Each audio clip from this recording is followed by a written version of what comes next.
오늘은 우리 한신교회의 창립 46주년 기념주일입니다. 1977년 신반포 1차 아파트 어린이 놀이터에서 이직표 목사님과 일군의 몇 분이 함께 모여서 예배를 드립니다. 마태복음 16장 16절에서 20절 말씀을 통해서 천국 열쇠라고 하는 주제를 통해서 한신교회가 시작됩니다. 한신교회 하면 여러분 어떤 마음이, 그 이름만 들으면 어떤 생각이 드십니까? 어떤 분들은 그 당시에 한신교회가 한신 아파트 속에 시작했기 때문에 한신교회다. 어떤 분들은 기장의 교단의 신학교가 한국신학대학이었고 이후에 한신대학으로 변화되면서 한신이라고 하는 이름을 따서 한신교회다라고 지어졌다고 생각하시는 분들도 종종 있습니다. 그런데 그렇지 않습니다. 우리가 홈페이지에 들어가면 한신교회가 어떻게 출발했는지를 잠깐 기록하고 있는데, 한국민족을 신자화하자라고 하는 비전과 꿈을 가지고 시작한 교회. 그래서 나라 한자와 믿을 신자, 한국민족을 신자화하자라고 하는 그 비전이 그 이름 속에 담겨져 있습니다. 얼마나 큰 은혜고 축복입니까? 대한민국에 수많은 교회들이 있습니다. 그리고 그 교회가 처음 출발했던 생각대로 지금까지 존재하는 교회도 있지만 이름 없이 사라진 교회들도 참 많이 있습니다. 그런데 여러분, 우리 한신교회는 하나님께서 한국 민족이 온전히 신자화 될 때까지는 이 교회는 반드시 이 땅에 존재해야 되는 교회입니다. 아멘. 그 비전과 꿈을 우리 이직표 목사님과 초창기 한신교회 성도들에게 줬다라고 하는 것은 특별한 하나님의 선물입니다. 그래서 그 이름만 가지고도 우리는 충분히 자긍심을 갖고 신앙생활 할 만합니다. 제가 한신교회 3대 목사로 오니까 많은 분들이 여러 가지 이야기를 합니다. 어떤 분들은 이제 이직표 목사님 이야기는 그만하고 이제 새로운 시대를 열어가야 되지 않겠습니까? 라고 하는 분들도 간혹 있습니다.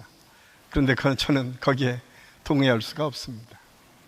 왜냐하면 이직표 목사님과 초창기에 하나님께서 주신 그 사명을 붙잡고 이 교회를 위해서 수고하고 헌신했던 많은 믿음의 사람들이 있었기에 오늘 저와 여러분이 여기에서 신앙생활 할 수 있다고 하는 사실을 우리는 잊어서는 안 됩니다. 초창기에 너무도 힘들고 어려운 때였습니다. 77년 하면 강남이 그렇게 왕성하게 개발되지 않을 때였습니다.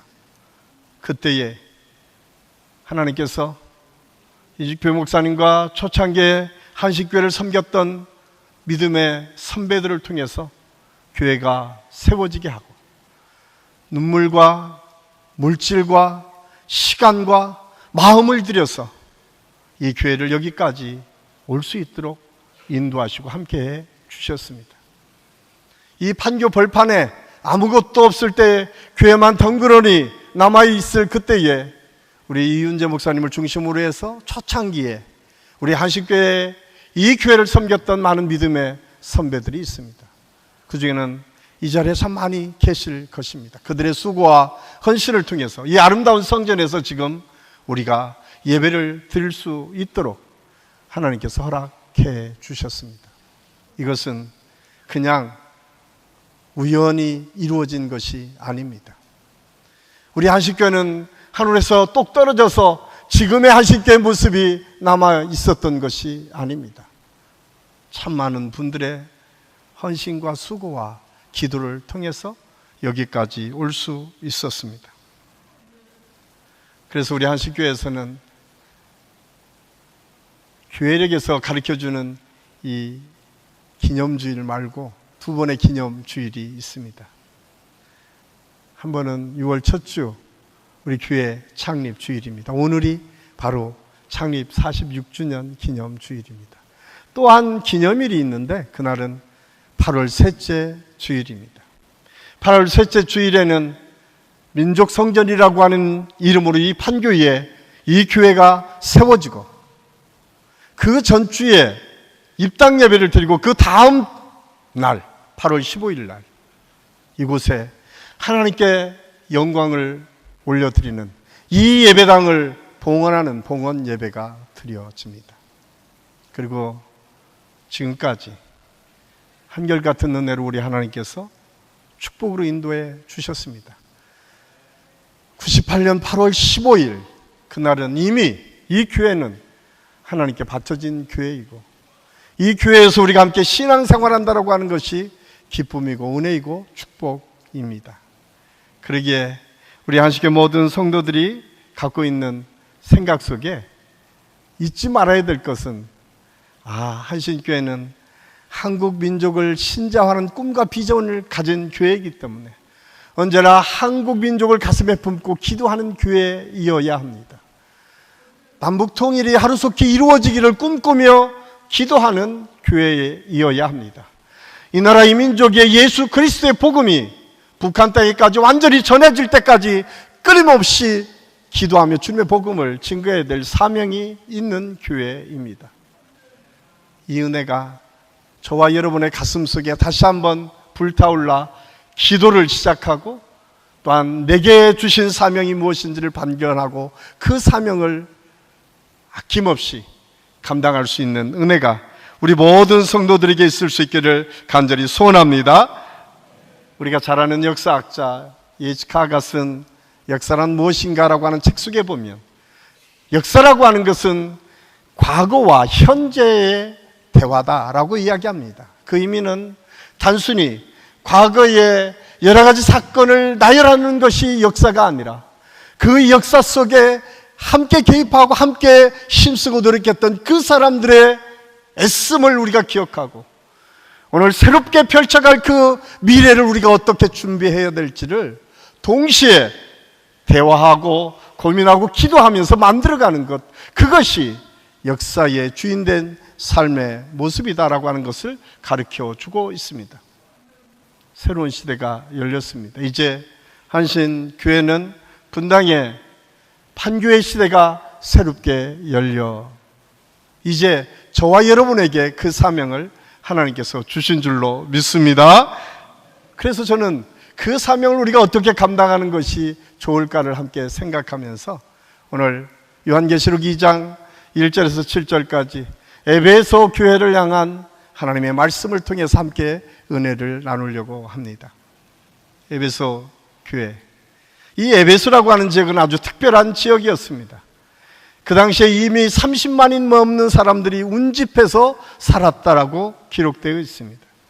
뿐만 아니라 그 시대의 수많은 건물들에 지금까지 남아있는 건물들을 보면 그 시대가 엄청나게 발달하고 큰 도시였다라고 하는 것을 우리가 미루어 짐작할 수 있습니다.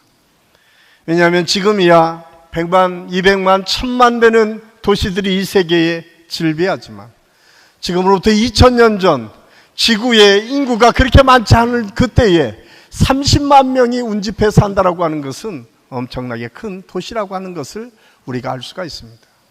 또 하나 에베소의 특징은 우상 숭배가 만연했던 도시였습니다. 왜냐하면 로마가 그 지역을 지배하고 있는 그때에 로마 황제 숭배 사상이 아주 깊숙이 뿌리를 내렸던 도시가 에베소였습니다. 뿐만 아니라 부흥하고 성장하는 곳에 뭐가 있습니까? 모든 사람이 잘 먹고 잘 사는 것이 목표가 되어서 어떻게 하든 잘 사는 것을 위해서 생각했던 우상 숭배가 더 만연하게 그 사회를 지배하였습니다. 사도행전 18장에 보면 이곳에 예수 그리스도의 복음이 증거됐습니다. 아마 처음 복음을 증거한 사람은 아볼로라고 하는 믿음의 지도자였습니다. 그런데 아볼로가 예수 그리스도의 복음을 말씀을 통해서 성경을 통해서 증거했습니다. 그런데 사도행전에서 기록하기를 그곳에 아직 성령의 역사의 체험이 없었다라고 기록하고 있습니다. 사도 바울과 늘 함께 동역했던 믿음의 평신도 부부가 있습니다. 그 이름은 브리스길라와 아굴라입니다. 성경 사도행전 18장에 보면 브리스길라와 아굴라가 먼저 있는 아굴라를 데려다가 성령에 대해서 가르쳤다라고 기록하고 있습니다. 그리고 사도 바울이 그곳에 가서 3년 동안 예수 그리스도의 복음을 증거하고 2년 동안 두란노라고 하는 사원을 만들어서 하나님의 말씀을 증거하게 됩니다. 그런데 놀랍게도 하나님의 말씀이 전파되는 그 순간 성령의 역사가 강하게 임했다고 성경은 기록하고 있습니다. 얼마나 강력한 성령의 역사였는지, 병든 자가 치유되고 회복되는 역사, 귀신이 쫓겨가는 역사가 눈으로 보여지는 것처럼 보여졌고 그 소문은 온 에베소 지역에 쉽게 전달됐습니다. 사실을 이렇게 우상 숭배하는 곳에 가장 많은 유익을 가졌고 있었던 사람들은 무당들이었습니다. 그런데 어느 날 그들이 자기의 직업을 잃어버려야 할 정도로 복음의 역사가 왕성하게 일어났다라고 성경은 기록하고 있습니다.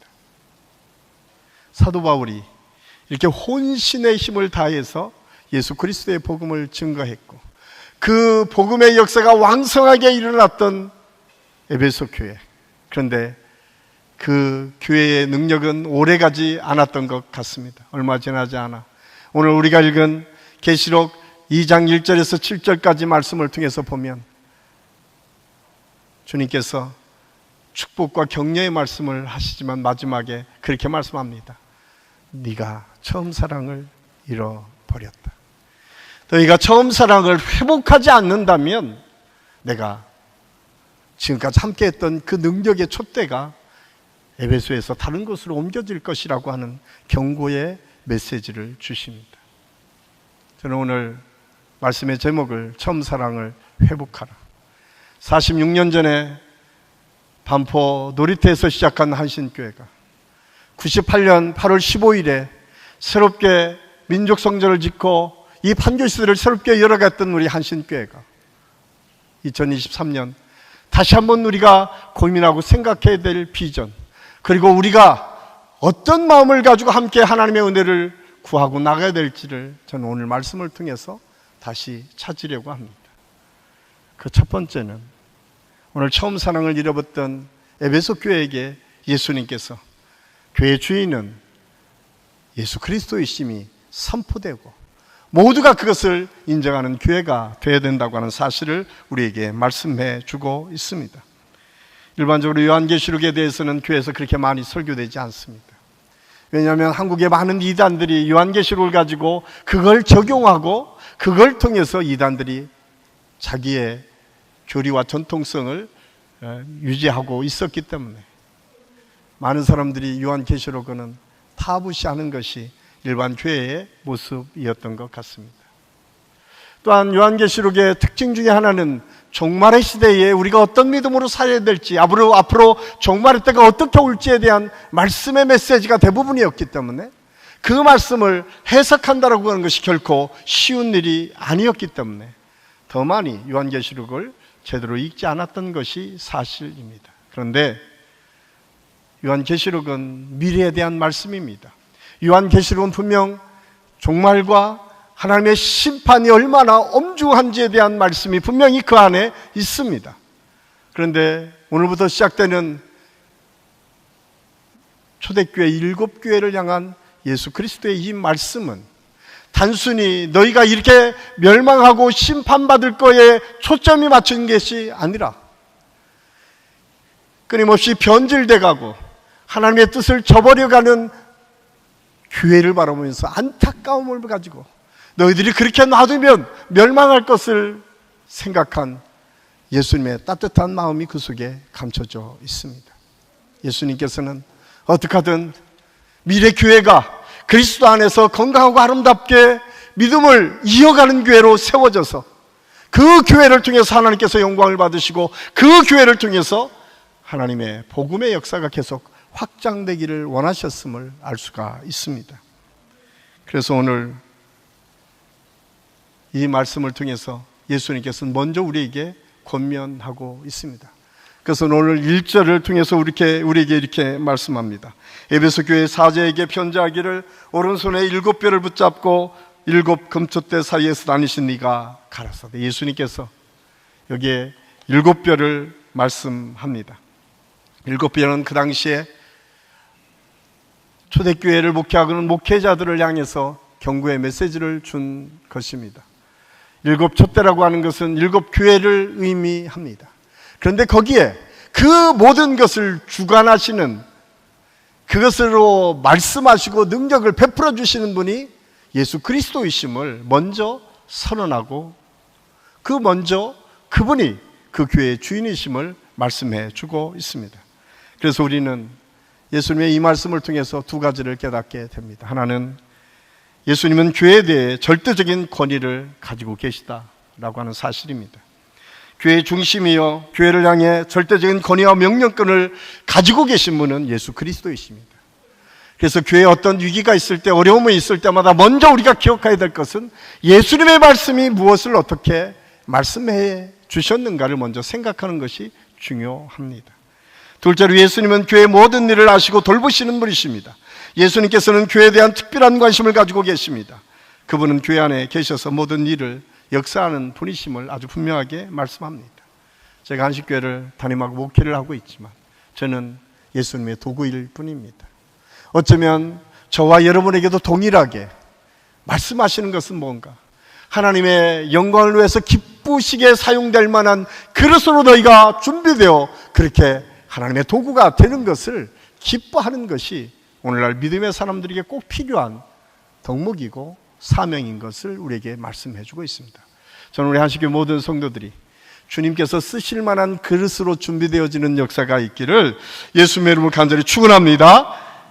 에베소 교회를 향해서 계속 사도 바울을 통해서 우리에게 말씀해 주고 있습니다. 교회가 어떤 모습이 가장 교회다운 모습일까? 사도 바울은 에베소 4장 1절에서 16절까지 말씀을 통해서 교회에 대해서 이렇게 설명하고 있습니다. 서로 사랑하고 하나가 되어야 하고 서로를 세워주는 교회, 그 교회가 진정 하나님께서 원하시는 교회고 예수 그리스도의 핏값으로 사신 교회임을 우리에게 말씀해 주고 있습니다. 이 말씀을 들으면 여러분 어떤 생각이 듭니까? 에베소 교회는 모두가 같은 마음이었나 보다. 에베소 교회는 모두가 같은 수준의 사람들이었나 보다. 에베소 교회는 모두가 같은 생각을 갖고 있었나 보다. 그런데 성경을 자세히 읽어보면 그렇지 않았던 것 같습니다. 서로 다른 생각이 있었습니다. 서로 다른 환경이었습니다. 서로 다른 뜻과 서로 다른 생각들을 가지고 있었습니다. 그럼에도 불구하고 그들이 하나 될 수 있었던 것은 어떤 순간에서도 그 모두가 예수 그리스도, 그분 앞에 순복하고 순종하는 것을 목표로 삼았기 때문에 그렇습니다. 같은 모양, 같은 성향, 같은 상황에 놓여져 있었던 사람들이었기 때문이 아니라 서로 다르고 서로 생각이 다르고 환경이 다르고 서로 나이가 다 다르다 하더라도 예수 그리스도의 말씀 앞에, 예수 그리스도의 권위 앞에 모두가 순종하고 나아갈 때에 그 교회는 하나가 될 수 있었음을 알 수가 있습니다. 저는 우리 한신교회가 그런 교회가 될 수 있기를 간절히 소원합니다. 우리 교회는 예수 그리스도가 주인이시고 내 인생의, 내 삶의 주인은 예수 그리스도이심을 고백하는 사람들이 많은 교회. 그래서 때로는 내 생각과 내 뜻이 앞세우고 싶은 생각, 이것이 옳다고 생각되는 그 순간에도 주님의 뜻이라면 내가 순종하겠습니다. 내 생각을 내려놓고 주님의 말씀을 따르는 믿음의 사람들이 많은 교회, 그런 교회가 건강하고 또한 처음 사랑을 회복하는 교회가 된다고 하는 사실을 성경은 우리에게 가르쳐 주고 있습니다. 에베소 4장 11절 12절은 사도 바울을 통해서 이렇게 우리에게 권면하고 있습니다. 우리 함께 읽겠습니다. 그가 어떤 사람은 사도로, 어떤 사람은 선지자로, 어떤 사람은 복음 전하는 자로, 어떤 사람은 목사와 교사로 삼으셨으니 이는 성도를 온전하게 하며 봉사의 일을 하게 하며 그리스도의 몸을 세우려 하심이니라. 아멘. 앞에 있는 다양한 사역들이 있습니다. 그런데 그 모든 사역이 가지고 있는 목표는 분명합니다. 성도를 세우는 일이었습니다. 성도를 온전하게 만드는 일이었습니다. 그리고 예수 그리스도의 몸을 하나로 만들어가는 일에 모두가 쓰임받는 교회, 그런 공동체가 정말 하나님께서 기뻐하시는 공동체였음을 오늘 성경을 통해서 우리가 깨닫게 됩니다. 우리 교회가 창립 46주년을 통해서 이런 교회로 하나 되는 역사를 이룰 수 있기를 예수님의 이름으로 간절히 축원합니다. 두 번째로 에베소 교회를 향한 예수님의 칭찬과 책망이 있었습니다. 예수님께서는 에베소 교회에 대해서 세 가지 칭찬하십니다. 하나는 먼저 에베소 교회가 수고를 많이 하는 교회라는 점을 칭찬하십니다. 본문 2절에 보면 내가 내 행위와 수고와 내 인내를 알고, 3절에 보면 또 내가 참고 내 이름을 위하여 견디고 게으르지 아니한 것을 안다라고 말씀합니다. 이 사실을 통해서 에베소 교회는 얼마나 열심 있는 교회인지를 알 수가 있습니다. 수고를 마다하지 않고 하나님의 뜻대로 순종하고 애쓰었던 믿음의 사람들이 많았던 교회였음을 알 수가 있습니다. 적당히 신앙생활하는 교회가 아니라 그 당시에 하나님의 명령 앞에 순종하고 애썼던 믿음의 사람들이 많은 교회 뿐만 아니라, 두 번째로 에베소 교회는 윤리적으로 순수했다는 점을 칭찬하셨습니다. 2절 후반부에 보면 또 악한 자들을 용납하지 아니한 것과 자칭 사도라 하되 아닌 자들을 시험하여 그 거짓된 것을 내가 드러낸 것과. 이들은 단순히 그냥 신앙생활만 한 것이 아니라 그 당시에 횡행했던 이단 사상들에 대해서 빠지지 않고 거룩한 삶을 유지했던 사람들, 순결한 삶을 통해서 저 사람들은 구별된 믿음의 사람들이라고 하는 것을 보여줄 수 있을 정도로 믿음 생활을 잘했던 사람들이 에베소 교회의 사람들이었습니다. 세 번째로는 에베소 교회는 교리적으로 건강한 교회였습니다. 5절 말씀에 보면 오직 내게 이것이 있으니 내가 니골라당의 행위를 미워하는도다. 나도 이것을 미워하노라. 그 당시에 가장 그 지역에 많은 활동을 했던 이단이 니골라 당이었던 것 같습니다.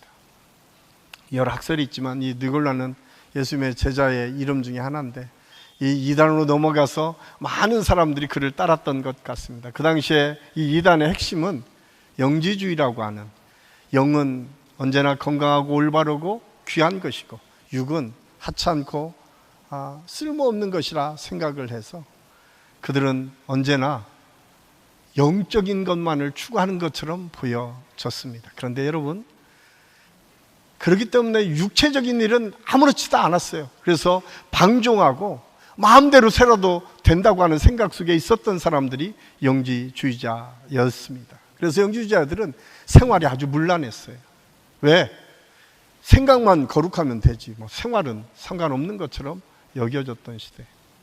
그런데 오늘 에베소 교회는 그 모든 것과 싸워서 믿음을 견고하게 지켰던 교회 중에 하나였던 것 같습니다. 그런데 여러분, 오늘 예수님께서 사도 요한을 통해서 주시는 메시지는 무엇입니까?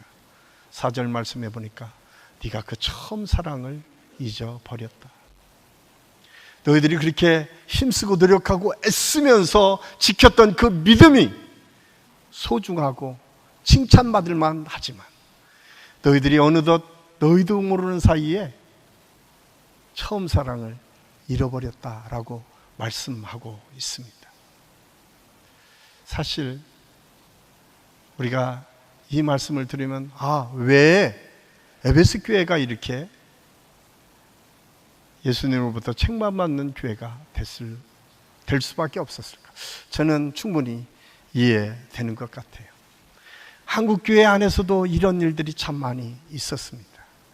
여러분, 우리가 이렇게 주님으로부터 책망받을 일들은 그들의 행위가 나빴기 때문이 아닙니다. 오히려 우리가 잘 아는 것처럼 예수님께서 율법주의자들, 바리새의 사람들을 가장 많이 비판했는데 그들은 그 당시에 지도자였고 그 당시에 참 믿음으로 살려고 애썼던 사람들이 그들이었습니다. 그런데 왜 예수님께서 그들을 비판하셨을까요? 처음 사랑을 잊어버렸기 때문에 그렇습니다. 진리를 지키기 위해서 무수히 많은 시간 싸웠습니다. 다른 사람보다 훨씬 더 열심히 말씀을 읽었고 기도했고 훈련했습니다. 그런데 어느덧 나도 모르는 사이에 그것이 도그마가 되어서 조금만 다른 의견이 있으면 그것을 무시하기 시작합니다. 조금만 다른 의견이 있으면 그것을 통해서 정죄하기를 시작합니다. 이것이 에베소 교회의 모습이었습니다. 그분들은 다른 모든 사람들보다 더 열심히 였습니다. 더 열심히 기도했고 더 열심히 헌신했고 더 많은 것을 들어서 하나님의 영광을 위해서 사용했습니다. 그런데 어느 날 주변을 보니까 그렇지 않은 사람들이 보여요. 그때부터 내 마음에 강박하고 비교하고 판단하기를 시작합니다. 야, 저 정도 믿음이 왜 저 사람은 저 정도밖에 안 돼? 정죄하기를 시작합니다.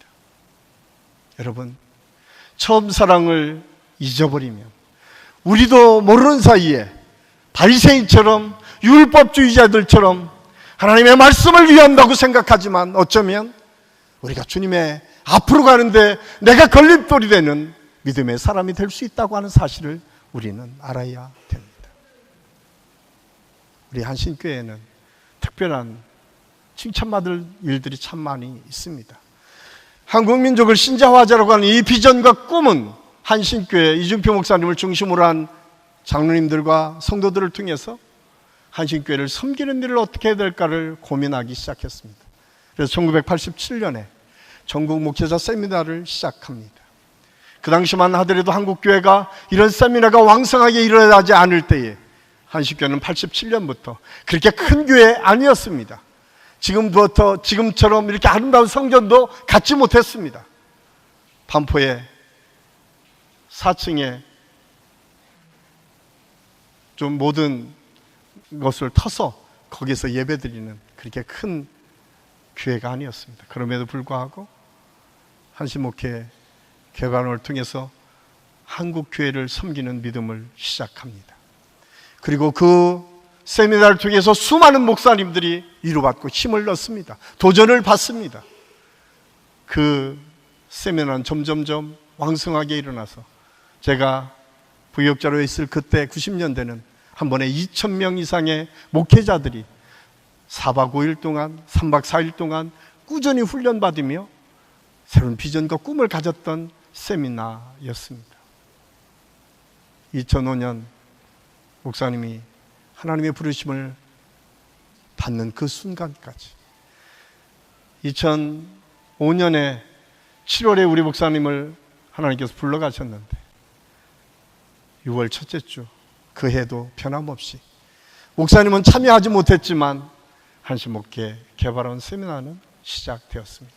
제가 그때 참여하면서 참 여러 가지 만감이 교차했던 생각이 지금도 생생합니다.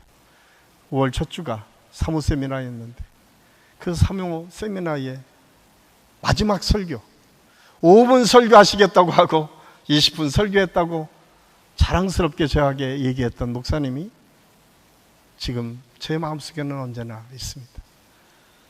그렇게 한국교회가 건강하게 세워지기를 꿈꿨던 믿음의 사람, 우리 장로님들과 성도님들이 3월달부터 그 교회 목사님들을 섬기기 위해서 얼마나 많은 헌신을 했는지 모릅니다. 얼마나 많은 헌금을 드렸는지 모릅니다. 그래서 한국교회의 가장 유명한 세미나로 많은 사람들이 도전받고 힘을 얻는 일을 감당했습니다. 또 하나, 이규 목사님이 개척하면서 한국민족을 신자화하자라고 하는 그 비전으로 시작한 것이 교회 개척입니다. 물론 100개까지 다 완성은 못했습니다. 어떤 분들은 그것 때문에 시험 들기도 하고 그것을 문제 삼기도 했습니다. 그런데 여러분, 그 안에는 수많은 헌신자들이 있었습니다. 그 안에는 자기의 모든 것을 들여서 교회를 세웠던 우리 믿음의 선배들이 있습니다. 이것이 한신교회의 역사입니다. 저는 우리 한신교회가 언젠가는 새로운 판교 시대를 열어가면서 이 일들을 감당했으면 좋겠다. 물론 똑같은 형태는 아닙니다. 여러 가지 다른 형태일 수밖에 없을 것입니다. 그럼에도 불구하고 이 비전을 놓아서는 안 됩니다. 왜냐하면 하나님께서 우리 교회를 통해서 이루실 하나님의 목표가 한국 민족을 신자화하는 일이기 때문에 그렇습니다. 저는 이 처음 사랑들이 우리 모든 성도들의 마음과 여러분의 기도의 제목 속에 다시 한번 살아나고 그 비전을 꿈꿀 수 있기를 예수님의 이름으로 간절히 축원합니다. 그래서 마지막으로 우리가 생각해야 될 것은 오늘 예수님께서 처음 행위를 찾으라, 처음 사랑을 회복하라 라고 말씀합니다. 여러분, 아마 여기 결혼하신 분들은 다 첫사랑일지는 모르겠지만 두 번째 사랑이든 세 번째 사랑이든 상관없습니다. 그런데 사랑을 하게 되면 어떻게 바뀌죠? 오늘 처음 사랑을 왜 성경에서 그렇게 강조할까요? 저는 그런 생각을 했어요. 처음 사랑은 어떤 사랑이에요? 처음 사랑은 그 사람밖에 안 보여요.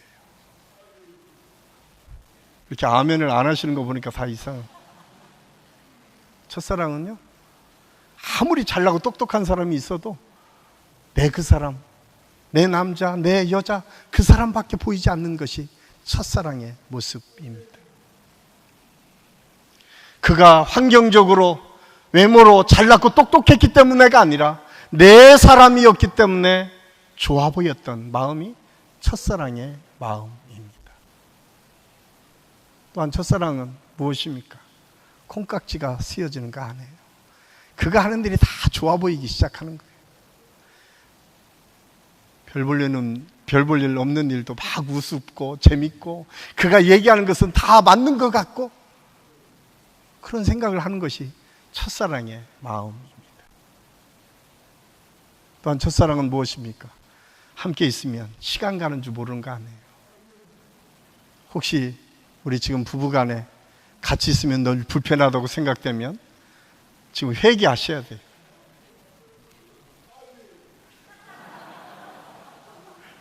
네?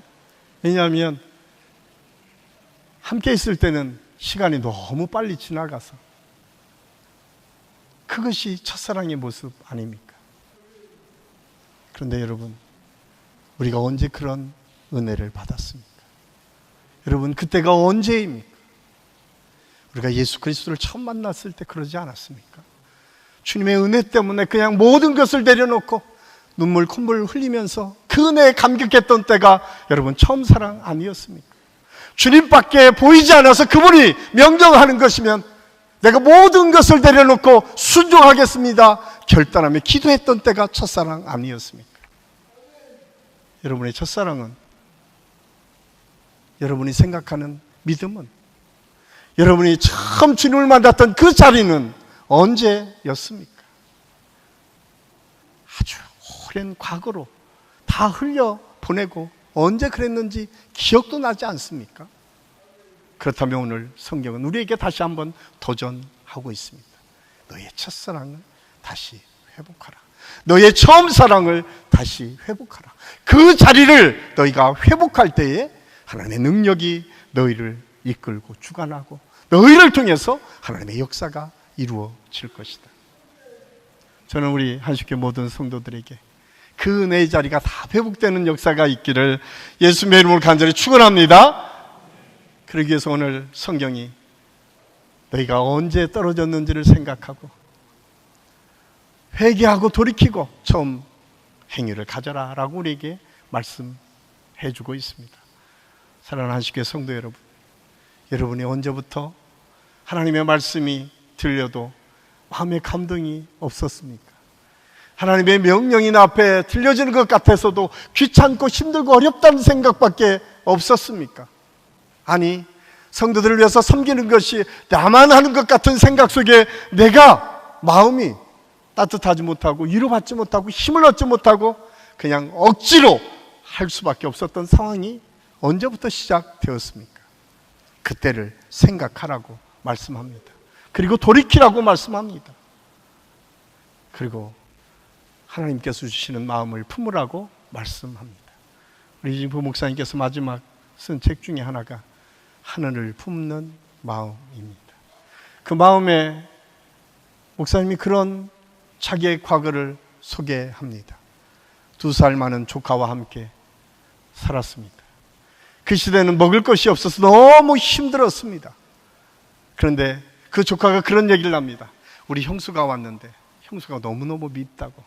왜냐하면 그 전까지는 누룽지가 내 차지였는데 형수가 오면서 그 누룽지를 찬장에 감춰두고 자기 조카한테만 준다는 거예요. 너무너무 화가 났더라고요. 형수가 밉다. 그러면서 같이 목사님과 이직규 목사님 걸어갈 때 이직규 목사님이 같이 산에 이렇게 올라가서 그 빛을 바라보면서 그 조카에게 그런 얘기를 합니다. 야, 너희 집 한번 찾아봐봐. 그랬더니 안 보인다고. 야, 너희 집 찬장은 보이니? 아니. 그때 이직규 목사님이 그런 말씀을 합니다. 아니, 이 정도 올라와서 보이지 않는 그것 때문에 왜 네가 모든 것을 포기하고 미워하고 시기하고 질투하고 아파하느냐고.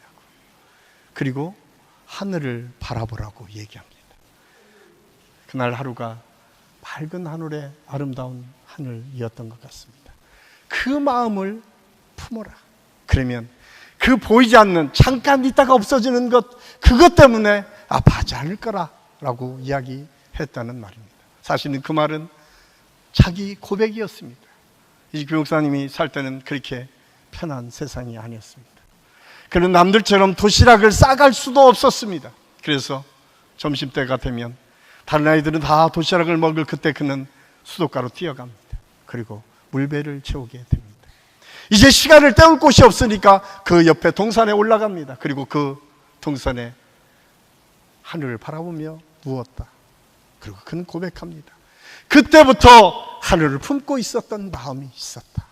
하나님께서 그 마음을 내게 주셨고 그 비전과 꿈을 가지고 한국교회를 섬겼고 그 비전과 꿈을 가지고 하나님의 나라를 꿈꿨다고 그는 고백하고 있습니다. 여러분, 잠깐 있다 없어질 것 때문에 여러분 좀 아파하고 힘들어하고 계십니까? 조금만 지나서 보면 보이지 않는 그것 때문에 여러분의 인생을 허비하고 계십니까? 오늘 성경은 다시 한번 처음 사랑을 우리에게 회복하라고 말씀합니다. 그리고 하늘의 비전과 꿈을 품으라고 말씀합니다. 그리고 하나님의 뜻을 향해서 믿음으로 뚜벅뚜벅 걸어갈 때에 하나님은 우리를 통해서 하나님의 역사를 이루실 뿐만 아니라 우리 한신교회를 통해서 여러분의 모든 가정과 삶을 통해서 하나님의 나라가 계속 확장되어지고 하나님의 능력이 선포되고 하나님의 놀라우신 역사가 계속 이루어질 줄로 믿습니다. 이 비전과 꿈을 가지고 우리 한식교회 모든 성도들의 삶에서 이 처음 사랑이 회복되는 은혜 자리를 찾고 거기에서부터 새로운 비전과 꿈을 갖는 우리 모든 성도들이 삶이 될 수 있기를 예수님의 이름으로 간절히 축원합니다. 기도하겠습니다. 아버지 하나님, 은혜를 감사합니다. 오늘 하늘을 품었던 믿음의 지도자를 우리가 갖게 된 것을 감사합니다. 46년 전에 한신교회를 세우시고 한국민족을 신자하는 비전과 꿈을 갖게 하신 하나님, 우리가 이제 새로운 판교 시대를 열어가며 우리에게 주신 사명이 무엇인가를 발견하는 은혜의 시간이 되게 도와주시옵소서. 매일매일 지나가는 것들 때문에 우리의 마음을 소비하고 허비하는 것이 아니라 하나님께서 우리 한 사람 한 사람에게 주신 비전과 꿈을 다시 품고 하나님의 나라를 향해서 뚜벅뚜벅 걸어가는 믿음의 사람들이 우리 한신교회 모든 성도들이 되게 도와주시옵소서. 그래서 이 판교 시대에 이 지역의 많은 젊은이들을 품고 기도하게 하여 주시고 이 지역에 아직까지 예수 그리스도를 모르는 사람들에게 하나님의 복음을 증거하는 교회, 그리고 한국교회의 복음의 역사를 이루기 위해서 쓰임받는 믿음의 사람들이 많은 교회로 구별하여 주셔서 우리 교회가 새로운 시대를 준비하고 새로운 역사를 써나가는 믿음의 교회가 될 수 있도록 하나님께서 역사하여 주시옵소서.